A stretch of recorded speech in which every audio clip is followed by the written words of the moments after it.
आपका शहर आपकी खबर। बुलेटिन की शुरुआत में बड़ी खबर है टोंक से। समरावता बवाल और थप्पड़ कांड से जुड़ी ये बड़ी खबर, जहां आरोपी नरेश मीणा को टोंक जेल ले जाया गया। मालपुरा थाने से टोंक जिला कारागार में नरेश मीणा को शिफ्ट कर दिया गया। थप्पड़ कांड के आरोपी नरेश मीणा को 14 दिन की जेल भेजा गया है। ये बड़ी खबर टीवी स्क्रीन पर। 14 दिन की न्यायिक हिरासत में नरेश मीणा, ये तस्वीर आपको दिखा रहे हैं। नरेश मीणा को जुडिशियल कस्टडी में भेज दिया गया है। थप्पड़ मारकर सुर्खियां बटोरने वाले इस नेता को 14 दिन की न्यायिक हिरासत। वो नेता जिसकी वजह से कई जगहों पर उपद्रव हुआ, हिंसा हुई, कई पत्रकारों को पीटा गया, पत्रकारों के चोटें आई। अब उस नेता को कोर्ट ने 14 दिन की न्यायिक हिरासत में भेज दिया है। विनय पंत मेरे सहयोगी हमारे साथ जुड़ गए हैं। विनय, अपडेट क्या अब इस पूरे मामले पर? जी सुमित, देखिए जिस तरह से पूरा बवाल हुआ और एसडीएम को थप्पड़ मारा गया, उसके बाद हमने देखा किस तरह से 2 दिन तक लॉ एंड ऑर्डर की स्थिति बिगड़ी रही। हालांकि नरेश मीणा की गिरफ्तारी हुई और उसके बाद आज उसको वीसी के जरिए मजिस्ट्रेट के समक्ष पेश किया गया, जहां से उसको न्यायिक परीक्षा में भेजने के आदेश कोर्ट ने दिए। और 14 दिन की न्यायिक परीक्षा के लिए नरेश मीणा को जो कोर्ट है उसने जेल भेजा है और टोंक जेल के अंदर नरेश मीणा को ले जाया गया है। और 14 दिन तक अब जो नरेश मीणा है वो जेल में ही रहेगा।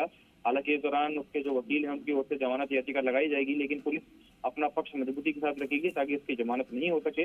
और साथ ही उसके खिलाफ जो अन्य मामले दर्ज हैं, अब उन मामलों में भी उसके खिलाफ जो कार्रवाई है वो पुलिस की ओर से की जाएगी। और ये माना जा रहा है कि अब काफी लंबे समय तक नरेश मीणा को जेल में ही अपना जो समय है वो बिताना पड़ेगा। और इस पूरे घटनाक्रम से मैसेज, एक संदेश उन नेताओं को भी मिलेगा, नरेश मीणा सरीखे नेताओं को भी मिलेगा जो बेवजह सुर्खियां बटोरने की कोशिश करते हैं। ऐसे नेता जनता की सेवा करने के बजाय, जनता के काम करने के बजाय इस तरह के काम कर सुर्खियां बटोरने की जो कोशिश करते हैं, उनको भी एक संदेश तो मिला ही होगा ना विनय?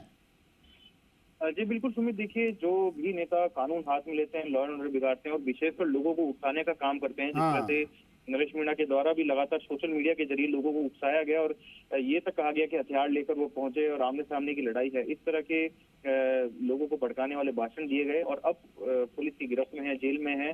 तो लोगों को भी समझना होगा कि ऐसे लोगों के बहकावे में ना आए और साथ ही ऐसे नेता या अन्य लोग जो लोगों को भड़काने का प्रयास करते हैं, जिनकी वजह से एक छोटी सी बात पे बड़ी हिंसा हो जाती है, उन सभी के लिए ये जो पूरा घटनाक्रम है वो एक बड़ा सबक रहेगा।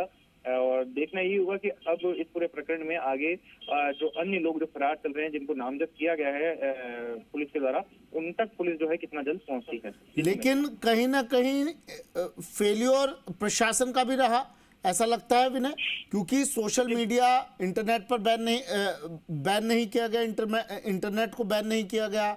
सोशल मीडिया के जरिए ये लगातार लोग अफवाहें फैला रहे थे। सोशल मीडिया के जरिए जयपुर टोंक हाईवे को बंद करने की भी अपील की गई थी इन लोगों की तरफ से।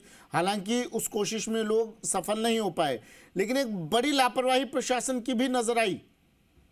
जी बिल्कुल सुमित, देखिए यहाँ पे प्रशासन की लापरवाही पहले दिन से ही रही। जिस तरह से पूरा थप्पड़ कांड हुआ उसके बाद ही पुलिस को हल्के में नहीं लेना चाहिए था। और साथ ही सबसे बड़ी बात यह है कि जिस तरह से बात सामने आ रही है और जो स्थानीय लोग हैं उनका भी कहना है कि अगर जिला कलेक्टर मौके पे आ जाती तो शायद ये नौबत ही नहीं आती।